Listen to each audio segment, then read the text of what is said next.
Of all the relationships I've had in my life, the one that carved the deepest grooves in my soul wasn't with a person, but with a horse. His name was Duke, and for 12 years, he was my confidant, my therapist, my greatest challenge, and my safest place. This is the story of our most unforgettable moments. A journey that started with a dream and ended with a lesson in love and letting go. I was 16, all sharp angles and desperate yearning, when my parents finally caved. We weren't wealthy, but they'd scraped together a budget for a starter horse. The moment I saw the online ad for a sturdy, 15 handbag gelding, good for an intermediate rider, my heart was set. The picture was grainy, but he stood square, his dark brown coat almost black in the dappled shade of an oak tree. The reality, when we pulled up to the dusty farm in rural Ohio, was a little different. Duke wasn't standing nobly under a tree. He was pacing the fence line of his paddock, his head high, his eyes wide with a mixture of fear and defiance. He was thinner than in the photos, his coat dull, and there was a long, jagged scar running down his left foreleg. The owner, a gruff man named Frank, said he'd acquired Duke in a trade and didn't know much about his history.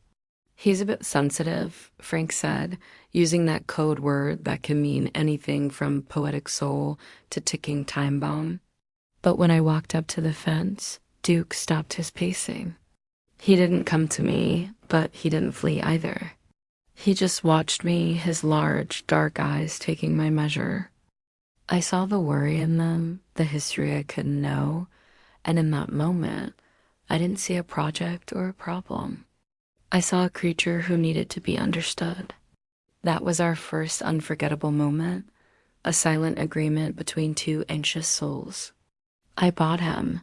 The first few months were a masterclass in humility. Sensitive was an understatement. Duke spooked at plastic bags, at birds taking flight, at his own shadow.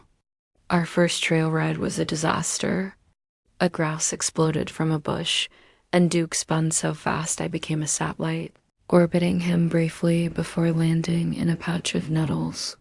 I lay there, stinging and frustrated, watching him tremble 50 feet away. I wanted to yell, to cry, to give up.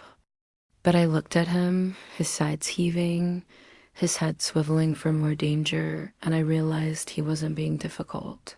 He was terrified. He was a survivor dog, so I changed my approach. I stopped trying to conquer the trails and started just being with him. I spent hours in his stall, not touching him, just reading a book out loud so he'd get used to my voice. I'd sit on the mounting block, and we'd watch the world go by together. I learned the language of his ears, the tightness around his eyes that meant he was nervous, the soft snort that signaled relaxation. The first time he walked over to me in the field and rested his heavy head on my shoulder, his warm breath fogging the chilly morning air, I felt a surge of triumph more profound than any blue ribbon could ever provide. That was the second unforgettable moment, the realization that trust isn't demanded. It's earned in 1,000 small, quiet ways. As our trust grew, so did our partnership.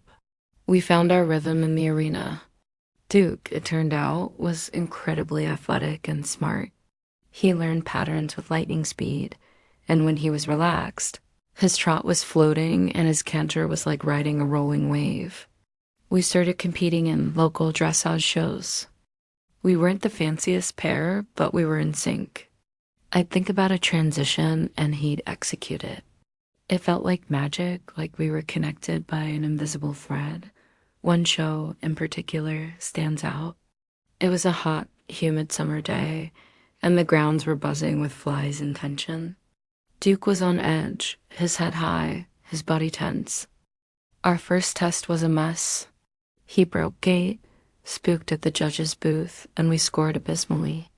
I was devastated. Before our second test, instead of drilling him, I took him to a quiet corner of the warm-up area. I dismounted, took off his saddle, and just stood with him, scratching his favorite spot at the base of his withers. I talked to him not with commands, but with reassurance. It's just you and me, Duke. Nobody else matters. When we entered the arena for our second test, the change was palpable. He was still alert, but he was listening to me. We moved through the movements, and it wasn't perfect, but it was honest. As we halted for our final salute, I leaned forward and patted his sweaty neck. In that silence, before the score was announced, I felt a profound sense of peace. We had faced the storm together and found our calm within it. We didn't win that day, but the feeling of that partnership, of turning a potential disaster into a quiet victory, was an unforgettable high dot, but life with a horse isn't all soaring triumphs. The deepest bonds are often forged in the difficult times. When I was 22, my world fell apart. A long-term relationship ended abruptly, and I was plunged into a heartbreak so profound it felt physical. I drove to the barn in a daze, tears streaming down my face. I didn't have the energy to ride. I just haltered Duke and led him to the grassy hill overlooking the property. I sat on the ground, buried my face in my hands, and sobbed. I cried for my lost future, for the pain, for the feeling of being utterly alone. After a few minutes, I felt a warm, velvety nudge on the top of my head. Duke had lowered his head and was gently whipping my hair. He then let out a deep, sighing breath, the kind that signals ultimate contentment in a horse, and stood over me, his head lowered, his body a shield against the world. He didn't understand my human problems, but he understood sadness. He understood the need for a quiet, steadfast presence. He stood with me for over an hour, a silent 1,000-pound therapist, absorbing my grief without judgment. In my darkest hour, he was my light. That moment of unconditional, nonverbal support is something I will carry with me forever. Years rolled by. Duke and I settled into a comfortable middle age together. The frantic energy of our youth mellowed into a deep, abiding moog, a word that means tacit understanding. We still rode, but more often than not, our best times were our quiet hacks through the woods. His ears flicking back and forth to the sound of my voice as I told him about my day, my job, my dreams. Then the inevitable began to happen. Duke turned 28, then 29. The spring in his step became a little less springy. The vet diagnosed him with arthritis, and we managed it with supplements and careful exercise. I noticed he took a little longer to get up after lying down in his stall. The winter when he turned 30 was hard. He started losing weight despite the best food and care. His once bright eyes began to look a little tired. The vet ran tests. The news wasn't good. It wasn't just old age. It was a progressive, irreversible condition. We could keep him comfortable for a little while, but the vet was gentle and firm. "You'll know," he said. "He'll tell you when he's had enough." The following weeks were a vigil. I spent every possible moment with him. I hand grazed him on the few patches of green grass poking through the late winter frost. I brushed his thinning coat until it shone. I fed him peppermints, his lifelong favorite, until my pockets were sticky.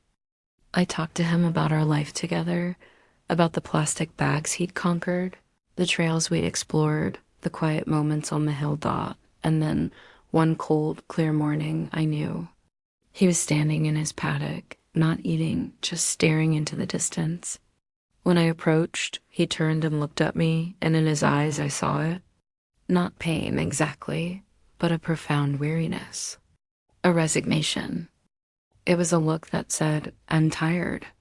It was the hardest, most heartbreaking moment of my life, but also the clearest. He had given me everything for 12 years. The final, most profound act of love I could give him was to not ask for more. I made the call. I decided it would happen in his paddock, a place he knew and loved, with the sun on his back. That morning, I gave him a whole bag of peppermints. The vet was incredibly kind and calm. As the sedative took effect, Duke's head grew heavy in my arms. I held his face, my forehead pressed against his, whispering my thanks, my love, telling him what a good boy he was. Over and over again, his last breath was a soft sigh against my cheek.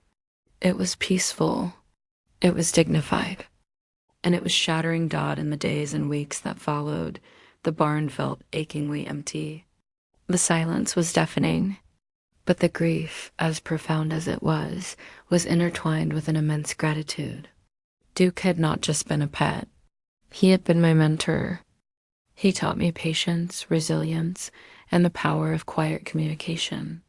He taught me that the greatest strength is often found in vulnerability, and that the deepest bonds are built on a foundation of mutual respect.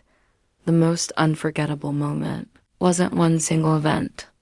It was the culmination of all of them: the fear, the trust, the triumphs, the comfort, and the final heartbreaking release.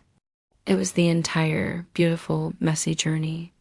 I still feel his presence sometimes, in the smell of leather and hay, in the sound of a contented horse sigh, in the quiet of a sunrise. He left hoofprints not just in the soft earth of his paddock, but permanently on my heart. And for that, I will be forever grateful.